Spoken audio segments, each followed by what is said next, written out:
Hi, everybody. I'm Brian Kenny, and welcome to ESPN Classic's Top 5 Reasons You Can't Blame. In 2003, the Red Sox had their best shot in almost 2 decades at breaking the curse of the Bambino. With 95 regular season wins under manager Grady Little, Boston met the Yankees in the ALCS. Fast forward to Game 7, the Red Sox up 5-2, and Little sends out his ace, Pedro Martinez, to pitch the 8th inning. With 1 out, the Yankees pull within 2 runs. Although Martinez has thrown more than 100 pitches, Little leaves him on the mound. And at this point, you know the rest. New York ties it up and goes on to win the pennant on Aaron Boone's 11th inning home run. Before we count down the top 5 reasons you can't blame Grady Little for the Red Sox losing the ALCS, let's take a look back at why nearly all of New England did. And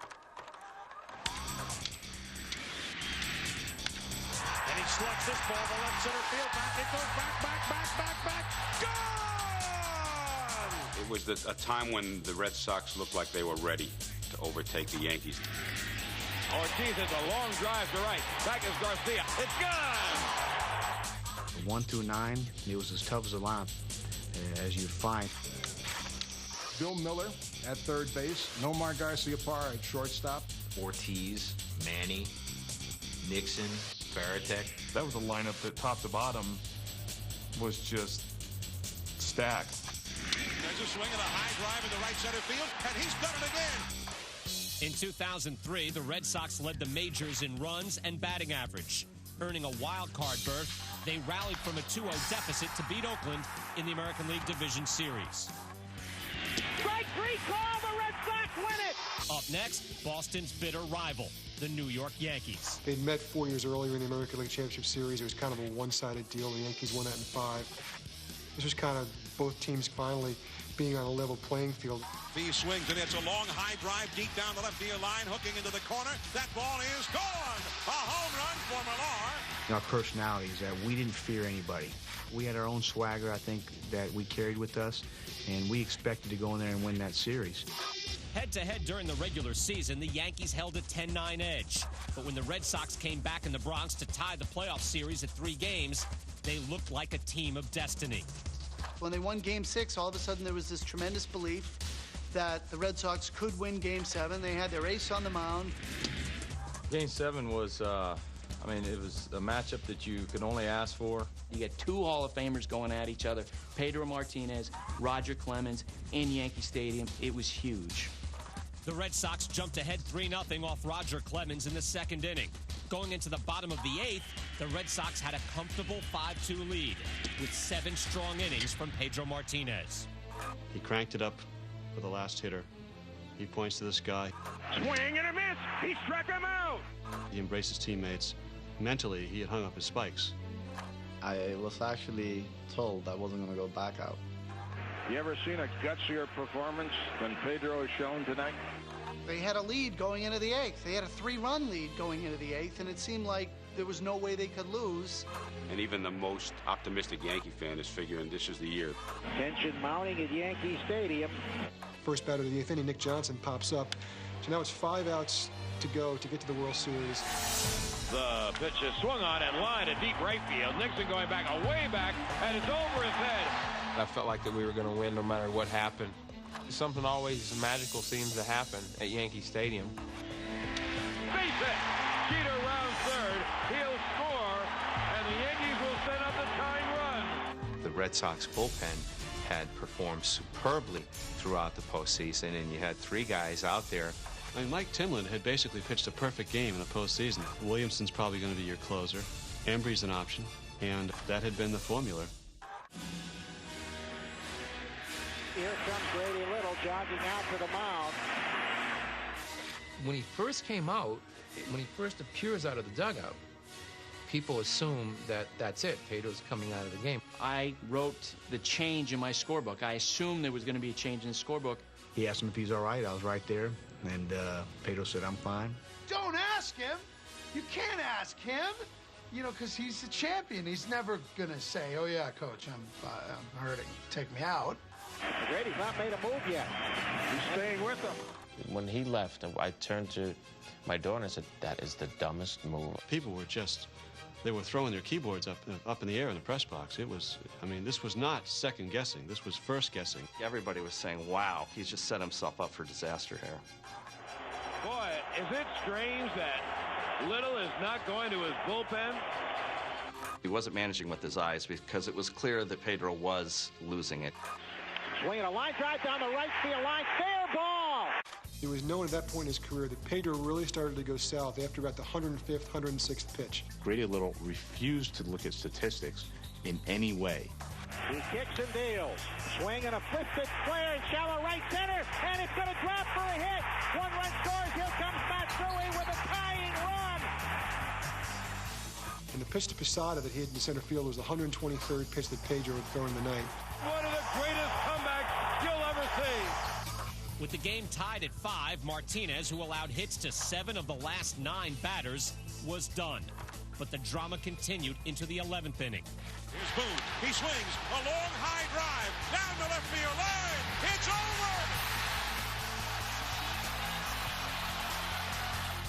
Could have been Tim Wakefield as the GOAT, but I just think, given how enormous of a lead that is going into the 8th inning, if you're going to second guess anything, that is what you have to pinpoint. As soon as he left Pedro in there to take his lumps, we knew it was all going to come down to Grady. Pedro wanted to stay in there. He wanted to get the job done, just as he has many times for us all season long. And he's the man we all wanted on the mound. After all year, pulling Pedro out 6th inning, 7th inning max, every time, when it really mattered, he left him in, inexplicably. Pedro wanted a pitch, and Grady didn't step up and take him out. I don't think he had the stones to pull the trigger. You can blame Grady because it was such an obvious decision. He just flat out froze. That cost him. That cost him the game. That cost him the series. That cost him a chance at the World Series. And ultimately, it cost Grady Little his job. You've just seen why people do blame Grady Little for the Red Sox losing the pennant to the Yankees. Before we present the top 5 reasons you can't blame him, here are a few that missed the cut. The Moose was loose. Here comes Joe Torre, so that's going to be it for Roger Clemens. With the Yankees trailing 4-0 in the 4th, Mike Mussina made the first relief appearance of his 13-year career. And Mike Mussina, of all people, comes out of the bullpen and strikes out Jason Varitek. And then Johnny Damon, who had hit into only 5 double plays all season, hits into a double play to end that inning. And to come in just middle of the game and give them 3 shutout innings, the team realizes how big that was, and that's why they won that series. Our other best of the rest, Trot Nixon. The Boston right fielder's defensive lapse in the 8th opened the floodgates. Yankee Stadium has probably never sounded quite so desperate. And then Derek Jeter gets a hold of a Pedro fastball. Trot Nixon took a bad angle for it. It looked like the ball was going to be caught.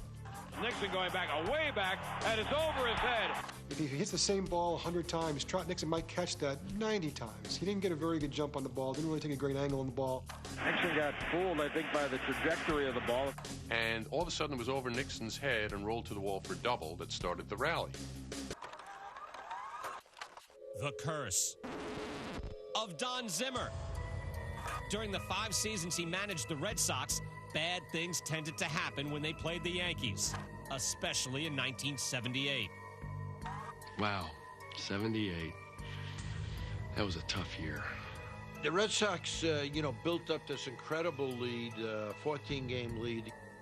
We just slowly caught up with them. Zimmer ruined it. Zimmer kind of ran the Red Sox into the ground, and he was running the same guys out there every day. And then the last day, the last game, the playoff game, one pitch told that whole story. Deep to left.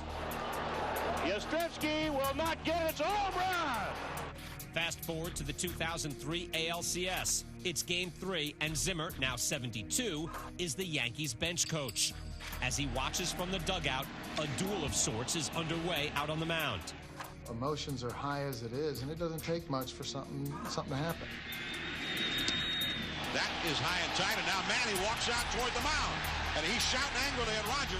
Everything, broke loose. Manny overreacted, and the bench is cleared. I remember looking at the corner of my eye and seeing Zim, and I almost said, you stay here. but I know he wouldn't have. The Red Sox come pouring out of their dugout. Don Zimmer in foul ground has gone down. Crazy little Zimmer comes bombing out of the dugout, literally running full speed to try to attack the smallest member on the team. The men tried to punch me. So I step aside. Did not throw a punch. He could have really hit him with a quick two-piece, like bang, bang, but he had respect for the Zimmer. Zim was actually sort of coming close to him. It's like, I'm kind of sleepy. Where can I lay down? Pedro just said, right here. It looked to me like a bullfight, like a bullfighter with an Olay type move. He didn't really know where he was at.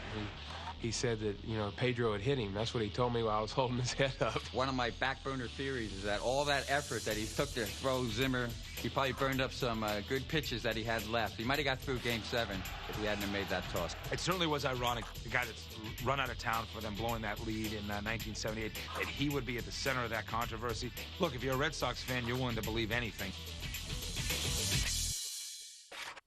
Have we begun to change your mind yet? If not, take a look at reason number 4. The leaky pen.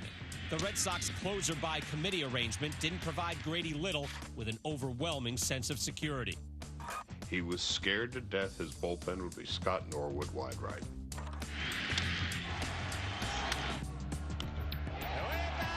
He looks up.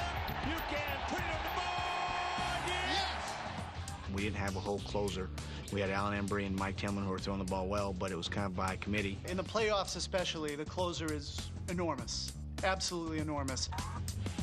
Strike 3! Ball game over. Yankees win.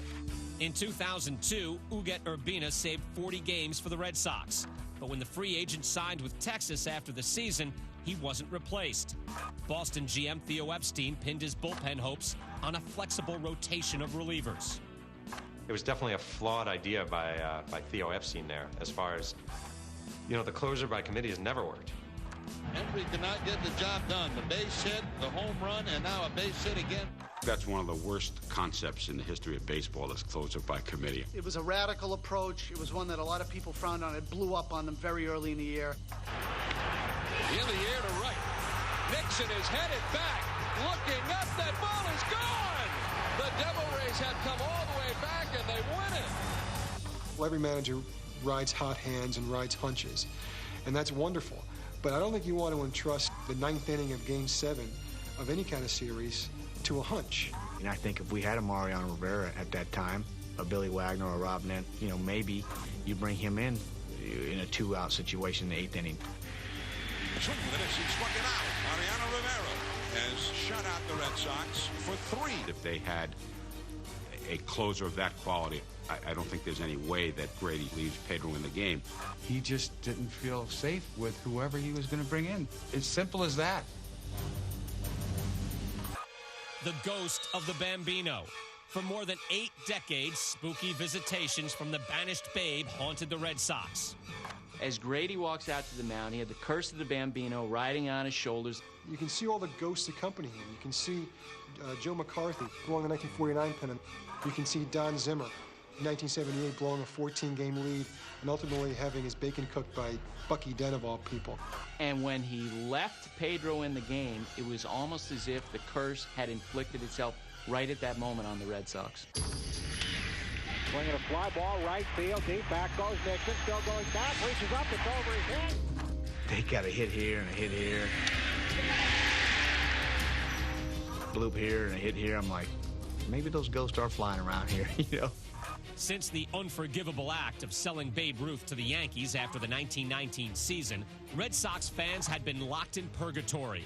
Game 7 of the 2003 ALCS was merely another tantalizing episode in a long history of dashed hopes. There's no question that the Red Sox had long had a capability of snatching defeat from the jaws of victory. Part of you thought maybe this Red Sox team is different, but this was the Yankees. This was the Red Sox. We've all seen this movie before. Nobody was panicking on the bench, and we'd always talked about it and goofed around it. Just wait for the ghost to come out, and things are going to turn around. Like Derek told me, the ghosts will show up eventually, and they did. It was inevitable that Grady Little would make that decision. This is Red Sox lore. This is Red Sox history. it was as inexorable as a Greek tragedy. And of all the bitter disappointments over the years in Red Sox history, it would be hard to imagine that there has ever been anything as bad as this. With 3 strong reasons in the books, here is reason number 2. Pedro Martinez. Almost everyone in New England believed he was the man, including Grady Little. I think he would rather put all of his money on Pedro. Pedro had been his money pitcher. Swing and a miss. He went back with the high hard one at 93. Petey's his shoulders are, you know, he can hold the world on his shoulders. Fastball struck him out swinging. When Grady came up, the simple question was whether I could pitch to Matsui or not. And I said, yes. Of course I can pitch to one more. He asked Pedro, he said, you all right? And Pedro looked at him and said, I'm fine. Well, let's go get this guy. Grady Little comes out, pats him on the backside, and returns to the third base dugout. You've got the best pitcher in baseball. Maybe 80% of the best pitcher in baseball is better than 100% of somebody else. The numbers tend to support Little's decision.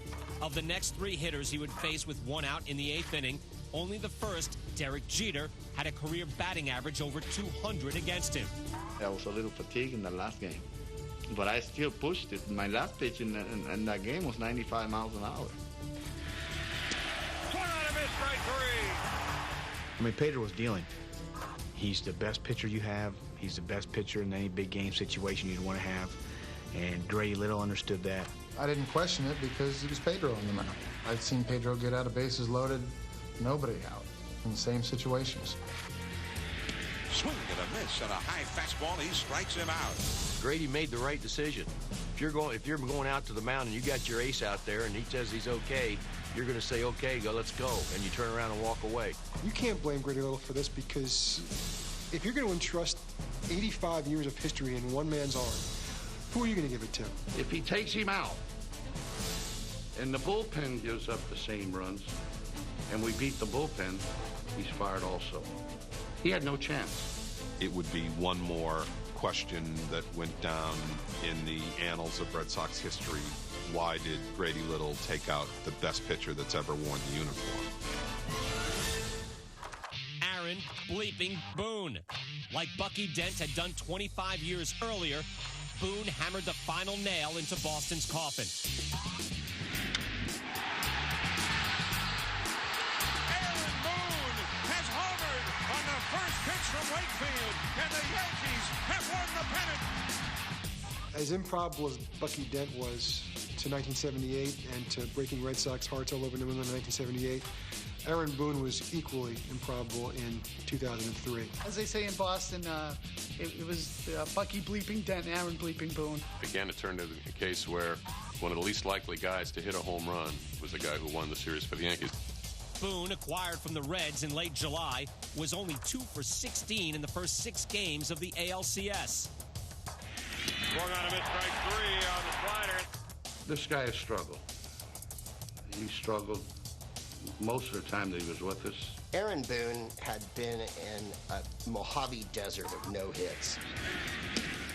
He was absolutely terrible. He struck out all the time. He didn't get any clutch hits. Swung on and missed. He struck him out. Boone's hitting was so light, he didn't even start Game 7. His 11th inning home run was all the more surprising because it came off Tim Wakefield, whose knuckleball had frustrated the Yankees throughout the series, and also completely confounded Boone, who was 0 for 5 against him. Low 1 pitch, swing and a miss. Missed the ball about a foot. Tim Wakefield had made him look foolish the 2 times that Wakefield had started against the Yankees. I hadn't been swinging great, and I was on deck leading off the inning and hadn't had much success off of Wakefield. The pitch is foul tip. No, he swung and missed. Tim Wakefield, who was, we couldn't sniff him at all, said, Mooney, just think about hitting the ball to right field. I was basically just trying to get ahead of him, get strike 1, and he swung at the first pitch. It was just up a little bit. Got a good pitch to hit and put a good swing on one. There's a fly ball deep to left. It's on its way. There it goes. And the Yankees are going to the World Series. I just had disbelief that it actually had happened. I remember, rounding the bases and thinking to myself, soak all this in, take it all in. And And the New York Yankees have done it again. What was left was Aaron Bleepin Boone, which was the direct descendant of Bucky Dent. Again, an unheralded infielder getting an improbable home run in the most incredible of circumstances. If Aaron Boone hadn't come through there, maybe the game goes on and the Red Sox score, actually win the series, and save Grady Little's job. So there you have it, the top 5 reasons you can't blame Grady Little for the Red Sox losing the 2003 ALCS. Just 11 days after being beaten by the Yankees, Boston fired its embattled manager. Of course, the very next year, new manager Terry Francona led Boston to its first World Series title since 1918. I'm Brian Kenny. Thanks for watching.